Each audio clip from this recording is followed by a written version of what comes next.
Current affairs मतलब MJT education. Hello दोस्तों, good morning. स्वागत है एक बार फिर से आप सभी का एमजेटी एजुकेशन में। साथियों, आज है 23 अक्टूबर और आज की वीडियो में हम लोग बात करेंगे 23 अक्टूबर 2024 के most important daily current affair के क्वेश्चंस के बारे में। पूरी वीडियो में बहुत ज्यादा डिटेल के साथ समझाया गया है। आज क्वेश्चंस भी अच्छे अच्छे आए हुए हैं, तो आपको एंड तक देखना है। शुरुआत करेंगे अपने रिवीजन सेक्शन से। कल हम लोगों ने जो चीजें पढ़ी थी उसका 1 मिनट में रिवीजन करेंगे, फिर आज की तरफ बढ़ेंगे। कल हम लोगों ने पढ़ा था राष्ट्रीय महिला आयोग की 9वीं अध्यक्ष बन गई हैं श्रीमती विजया राहटकर, और विश्व आर्थिक स्वतंत्रता रिपोर्ट में भारत पहुंच गया है 84वें स्थान पर। पहले पर हांगकांग है। राष्ट्रीय पुलिस स्मृति दिवस 21 अक्टूबर को मनाया गया। इसके अलावा कल हम लोगों ने पढ़ा था कि अक्टूबर 2024 में इंडोनेशिया के नए राष्ट्रपति बन गए प्रबोवो सुबियांतो। बाला देवी ने 50 अंतर्राष्ट्रीय गोल पूरा कर लिया है और ऐसा करने वाली पहली भारतीय महिला फुटबॉलर बन गई हैं। भारत और ओमान के बीच में नसीम अल बहर नाम का एक नौसैनिक अभ्यास शुरू हुआ है। इसके अलावा झारखंड राज्य सरकार ने मैया सम्मान योजना के तहत वित्तीय सहायता 1000 से बढ़ा करके 2500 प्रतिमाह कर दी है महिलाओं के लिए। और हम लोगों ने कल पढ़ा था कि नारायण मूर्ति, शांतनु नारायण और अभिनव अस्थाना, इनको पैट्रिक जे मैकवर्गन पुरस्कार दिया गया है। अर्जुन एरिगेसी WR शतरंज मास्टर कप जीत लिए हैं। और दिलजीत जो दोसांझ को बिलबोर्ड कनाडा मैगजीन के कवर पेज पर जगह मिली है। ऐसा पाने वाले या कहें ऐसा सम्मान पाने वाले पहले भारतीय हैं। और प्रतिष्ठित मानवतावादी पुरस्कार से मोहन जी को सम्मानित किया गया। ये टॉप 11 करंट अफेयर के क्वेश्चंस थे कल की वीडियो से, जिनका आपने रिवीजन किया है 1 मिनट में। इसकी क्विज और पीडीएफ आपने सॉल्व कर ली होगी। नहीं सॉल्व की है तो एमजेटी ऐप से सॉल्व कर लेना। एमजेटी ऐप पर ब्रह्मोस ई बुक भी आ गई है, जो जनवरी से सितंबर तक का आपका चैप्टर वाइज डिटेल एक्सप्लेनेशन के साथ 3000 प्लस क्वेश्चन का संकलन है। आप इस ई बुक को प्राप्त कर सकते हो एमजेटी ऐप से ही। ठीक है, चलिए किसी भी सहायता के लिए आप व्हाट्सएप कर सकते हो। शुरुआत करते हैं आज की करंट अफेयर। पहला क्वेश्चन, अंतरराष्ट्रीय हिम तेंदुआ दिवस कब मनाया गया? तो अंतरराष्ट्रीय हिम तेंदुआ दिवस दोस्तों ये मनाया जाता है प्रत्येक वर्ष 23 अक्टूबर को। 23 अक्टूबर को हिम तेंदुआ के लिए डेडिकेटेड डे होता है। हिम तेंदुआ मतलब कि जो हिमालयी क्षेत्रों में रहते हैं, जो बर्फीली क्षेत्रों में रहते हैं। हिमालय, आप ऐसा ना सोचा करो कि केवल भारत में है। हिमालय की जो चोटी है वो लद्दाख से लेकर के आप समझो कि लद्दाख से हिमाचल प्रदेश, उत्तराखंड, नेपाल होते हुए पूरा चोटी अरुणाचल प्रदेश तक जाती है, फैली हुई है। तो ऐसे क्षेत्रों में, ऐसी बर्फीली क्षेत्रों में जो तेंदुआ पाए जाते हैं वो हिम तेंदुआ होते हैं, क्योंकि वही वहां पर सरवाइव कर पाते हैं। तो इनके प्रति अवेयरनेस फैलाने के लिए, इनके संरक्षण के लिए यहाँ पर यह दिवस मनाया जाता है। इसे हिमालय का भूत भी कहते हैं। हिम तेंदुआ को हिमालय का भूत कहते हैं। साथियों, दुनिया भर के जितने भी ऐसे बर्फीली क्षेत्रों में हिम तेंदुआ पाए जाते हैं, उनके संरक्षण के लिए एक बार डिक्लेरेशन आया, एक मीटिंग हुई, समिट हुई उनके संरक्षण को लेकर के 2013 में। ये मीटिंग किर्गिस्तान की राजधानी बिस्केक में हुई थी। तो जब बिस्केक में हुई तो वहां से जो डिक्लेरेशन निकलेगा उसे बिस्केक डिक्लेरेशन कहेंगे। तो बिस्केक डिक्लेरेशन ये आया और उसके बाद उसी में हिम तेंदुए के संरक्षण के बारे में पूरी बातें कही गई हैं। ठीक है ना। जैसे अभी मैंने कल की वीडियो जो ब्रिक्स सम्मेलन पर बनाई हुई है उसको जरूर देखिएगा। उसमें मैंने बताया है कि वो कजान शहर में हो रहा है। तो अब 24 तारीख तक होगा, 24 के बाद वहां कजान डिक्लेरेशन आएगा। जहां पर भी जो समिट होती है तो उस सिटी के नाम से लास्ट में जो कुछ भी निकलता है डिसीजन, जो सब लोग मीटिंग करते हैं, बैठते हैं, बातचीत करते हैं, तो कुछ एक नया डील निकलता है, एक नया समझौता निकलता है, उसे उस सिटी के नाम से डिक्लेरेशन आगे जोड़ करके पढ़ा जाता है। जैसे G20 को होस्टिंग हम लोगों ने 2023 में की थी नई दिल्ली में, तो G20 का जो डिक्लेरेशन निकल करके आया उसे कहा गया नई दिल्ली डिक्लेरेशन। ठीक है, तो ऐसे ही ये बिस्केक डिक्लेरेशन था। ऐसा क्यों इंपॉर्टेंट है? ऐसा इसलिए इंपॉर्टेंट है जिससे आपको याद रहेगा कि लास्ट में जब ये जो इसको लेकर के नियम कानून बनाए गए हैं वो कहाँ के डिक्लेरेशन से आए हैं, वो समिट कहाँ हुई थी। ठीक है, चलिए। तो हिम तेंदुए की आबादी कम होने से भूमिक्षरण और रेगिस्तानीकरण जैसी समस्याएं भी हो सकती हैं। आगे बढ़ते हैं। ये अक्टूबर महीने का प्रमुख दिवस है, कल हम लोगों ने रिवीजन किया था, तो आज आगे बढ़ेंगे। हाल ही में COP16 की जैव विविधता शिखर सम्मेलन कहाँ शुरू हुई? तो COP16 का जैव विविधता शिखर सम्मेलन ये दोस्तों कहां पर हुआ? कोलंबिया में। कोलंबिया एक देश है, दक्षिण अमेरिकी देश है। यहाँ पर COP16 जैव विविधता शिखर सम्मेलन शुरू हुआ है, इसी के कैली शहर में। कैली शहर में इसका हुआ है। ठीक है, तो यहां से क्या निकलेगा? कैली डिक्लेरेशन निकलेगा। चलिए, तो COP16 क्या है इसको पहले समझते हैं। COP मतलब होता है कॉन्फ्रेंस ऑफ पार्टीज। UN के द्वारा कॉन्फ्रेंस ऑफ पार्टीज का सम्मेलन किया जाता है। ये कई प्रकार के होते हैं। यहाँ पर जो हो रहा है ये जैव विविधता पर है, यानी बायोडायवर्सिटी पर है। तो ये कॉप 16 है, 16वां इसका संस्करण है। 16 मतलब 16वां संस्करण। ऐसे ही आपने सुना होगा कॉप 28, कॉप 27, वो वाला कौन सा है? जो कॉप 28 हुआ और इस बार कॉप 29 होगा बाकू अजरबैजान में, वो क्या है? वो पर्यावरण संरक्षण को लेकर के है, ठीक है ना? ध्यान रखना, ये कॉन्फ्रेंस ऑफ पार्टीज जो चल रहा है ये बायोडायवर्सिटी यानी जैव विविधता को लेकर के है, विविधता को लेकर के है। और वो वाला जो है वो पर्यावरण संरक्षण को लेकर के है, ठीक है ना? तो कॉन्फ्रेंस ऑफ पार्टीज जो होगा ये कॉप 29 ये बाकू अजरबैजान में होगा, इसको ध्यान रखना।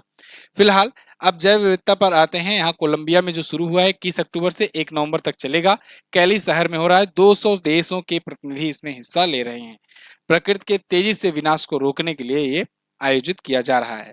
पिछला वाला कहाँ हुआ था? कॉप 15। तो कॉप 15 हुआ था मॉन्ट्रियल कनाडा में। ये क्वेश्चन पूछा गया था, फिर पूछा जाएगा, आगे भी पूछा जाएगा ये भी, ठीक है ना? कॉप 16 भी। और जो कॉप 28, कॉप 27, कॉप 29 मैं बता रहा हूँ वो भी पूछा जाएगा, ठीक है? कॉप 28 हुआ था यूएई में। आगे बात करते हैं। अच्छा, जब पिछली बार आयोजन हुआ था तब कहा गया था जो अमीर देश थे वो लोग कहे थे कि हम जो विकासशील देश हैं उन पर $20 बिलियन का खर्च करेंगे। किसके लिए? जिससे बायोडायवर्सिटी को प्रिजर्व किया जा सके। तो अमीर देश विकासशील देशों के लिए खर्च करते हैं इसमें। अगला, हाल ही में दलित उप कोटा लागू करने वाला पहला राज्य कौन बना? दलित उप कोटा, आरक्षण के अंदर आरक्षण। अगर आपको याद हो तो आज से लगभग 1 महीने पहले, 2 महीने पहले, 2 मंथ अगो, सुप्रीम कोर्ट ने एक डिसीजन लिया था कि एससी कोटा में जो शेड्यूल कास्ट है उसमें उसके अंदर सब कैटेगरी डिसाइड की जाएगी। एक आरक्षण के अंदर आरक्षण बनेगा। इस पर मैंने आपको एक वीडियो दी थी और उसमें डिटेल से आपको समझाया था कि ये सुप्रीम कोर्ट का जो ये फैसला आया है ये क्या है, आरक्षण के अंदर आरक्षण क्या है। आप जाइएगा, देखिए, सर्च करने का मैं तरीका भी बता दे रहा हूँ।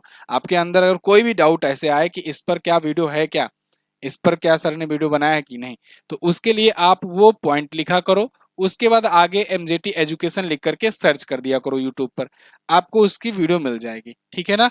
तो जो भी कोई ट्रेंडिंग मुद्दा होता है या कोई भी ऐसा मुद्दा जो पहले हो गया है, सब पर आपको लगभग लगभग वीडियो मिल जाएगी, है ना? चलिए, तो फिलहाल दलित उप कोटा लागू करने वाला पहला राज्य बन गया है हरियाणा। अभी हरियाणा में चुनाव हुए और वहां पर नायब सिंह सैनी दोबारा से सीएम बनकर के आए। आते ही इन्होंने एक डिसीजन लिया कि ये दलित उप कोटा को लागू कर देंगे। तो ये लागू करने वाला पहला राज्य ये बन गया है। इसको मोटा मोटा समझ लो कि आरक्षण के अंदर आरक्षण है क्या। देखिए, इसको एक एग्जाम्पल से लेकर के चलो तब आपको बेहतर समझ में आएगा।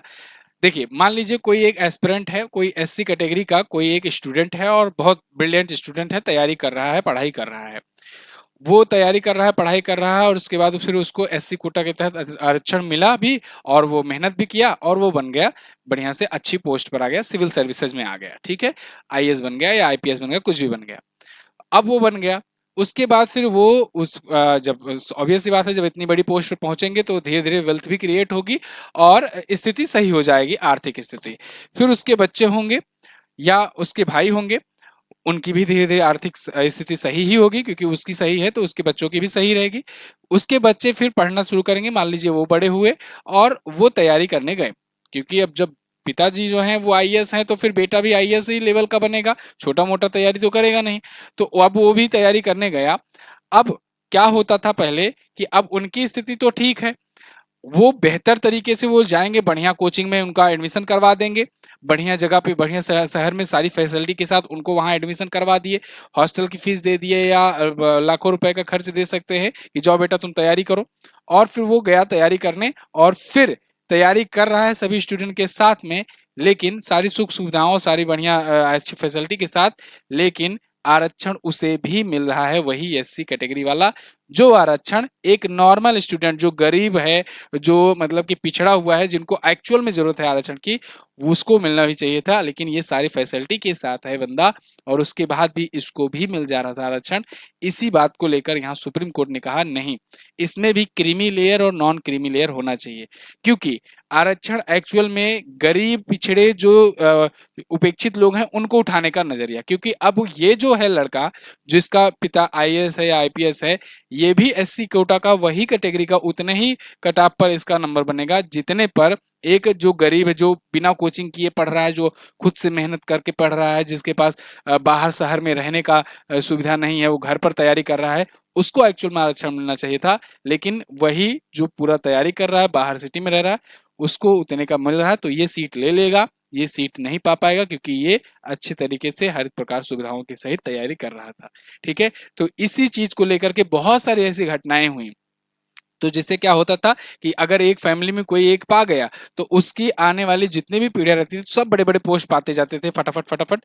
लेकिन एक्चुअल में जिनके लिए आरक्षण था उनको नहीं मिल पा रहा था, वो पिछड़े ही रह गए थे। इसीलिए यहाँ पर सुप्रीम कोर्ट ने डिसीजन लिया कि कोटे के अंदर कोटा लाया जाएगा। ठीक है, ये सुप्रीम कोर्ट का डिसीजन है। अब इस पर आपकी क्या राय है आप लोग कमेंट करके बताइएगा जरूर। ठीक है, मैंने आपको समझाने का प्रयास किया है कि क्या है ये। चलिए, फिलहाल हरियाणा अनुसूचित जातियों को वंचित अनुसूचित जातियों और अनुसूचित जनजातियों में उपवर्गित करेगा, जिसमें प्रत्येक को सरकारी नौकरियों में 20% अनुसूचित जाति कोटे का 50% मिलेगा। ठीक है ना, मतलब जो बहुत ज्यादा पिछड़े हैं उनको सरकारी नौकरियों में 20%, जो अनुसूचित जाति का जो कोटा है उसके अंदर 50% उनकी सीट रिजर्व रहेगी। ठीक है, तो कोटे के अंदर कोटा है ये। अगला, हाल ही में पीएम मोदी ने कहां पर उड़ान योजना के तहत नए हवाई अड्डे का निर्माण किया है?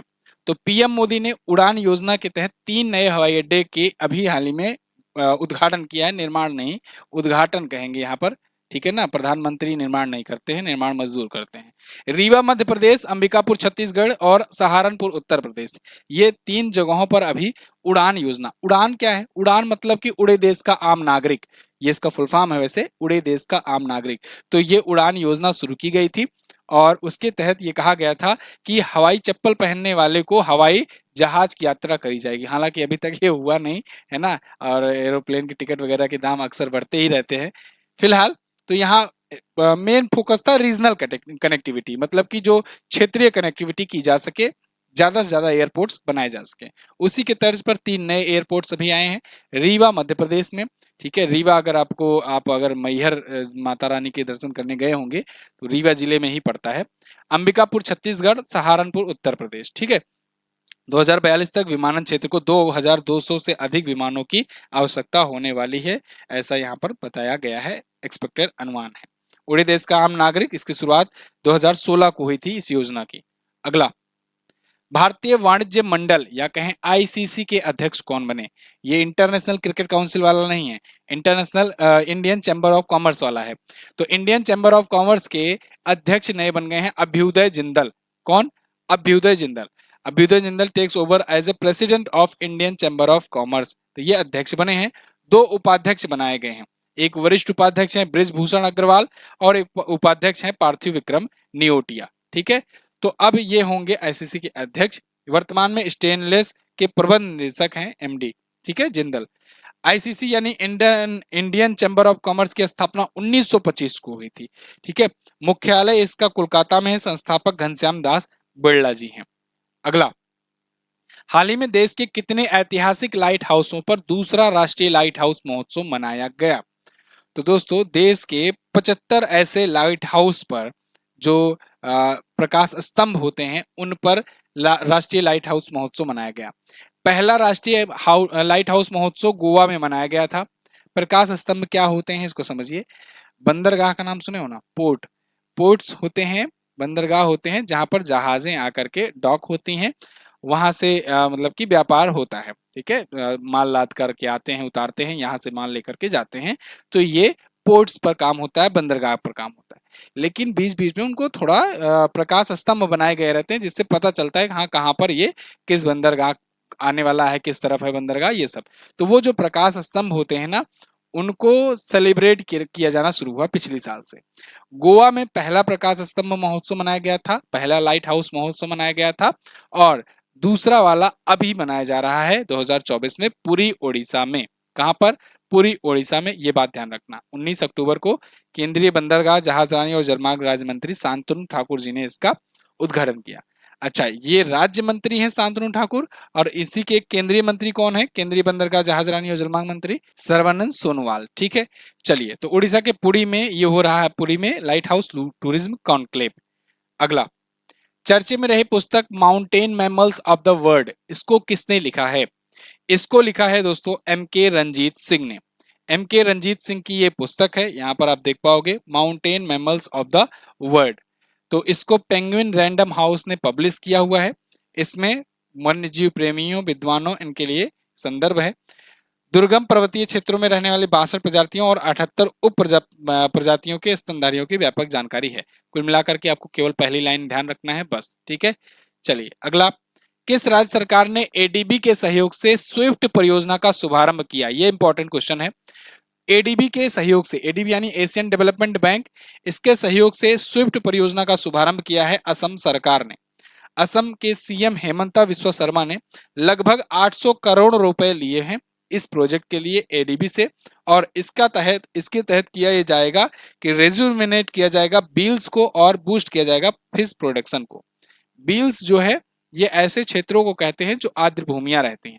तो जो आर्द्र भूमियां हैं ऐसे क्षेत्रों में मछली का या फिर ऐसे मछली से रिलेटेड जैसे जो जलीय जीव होते हैं उनकी प्रजातियों का उत्पादन होता है। तो मत्स्य उत्पादन यानी मछली उत्पादन को बढ़ावा देने और बील क्षेत्रों को संरक्षित करने के लिए ये योजना है। ये असम में इसको पुनर्जीवित किया जाएगा 800 करोड़ रुपए लेकर के एडीबी से। ठीक है, तो इसके लिए स्विफ्ट योजना शुरू की गई। स्विफ्ट का फुल फॉर्म क्या होगा? Sustainable wetland and integrated fisheries transformation. Integrated fisheries transformation. ADB की बात करें तो एशियन डेवलपमेंट बैंक होता है, 1966 में स्थापना हुई थी। 68 सदस्य देश हैं, मसाजुगुएस्को इसके अध्यक्ष हैं, मनीला फिलीपींस में इसका हेडक्वार्टर है। अगला, अक्टूबर 2024 में आईएसएसएफ द्वारा एथलीट ऑफ द ईयर किसे चुना गया? आईएसएसएफ यानी कि इंटरनेशनल शूटिंग स्पोर्ट फेडरेशन, जिसका अभी हाल ही में भारत में आयोजन हुआ था, तो भारत ने 4 मेडल जीते थे। तो अभी उसी की संस्था के द्वारा एथलीट ऑफ द ईयर ये दिया गया 2 व्यक्तियों को, लियू युकुन को और यांग जी इन को। उपरोक्त दोनों ऑप्शन आपका सही होगा। ये दोनों हैं इसके विजेता इस बार के। ठीक है ना, ली युकुन और यांग जिन। एक हैं चीन के जो कि वर्ष का सर्वश्रेष्ठ एथलीट चुने गए हैं, क्योंकि पेरिस ओलंपिक में 50 मीटर राइफल 3 पोजीशन में इन्होंने गोल्ड जीता था। यांग जी यिन है जो कि कोरिया के हैं, साउथ कोरिया के। ये महिला एथलीट ऑफ द ईयर चुनी गई हैं। महिलाओं की 25 metre sport pistol Olympic champion है ये। तो एक पुरुष एक महिला को ये पुरस्कार दिया गया है। बाकी डिटेल में कल भी आपको बताया था।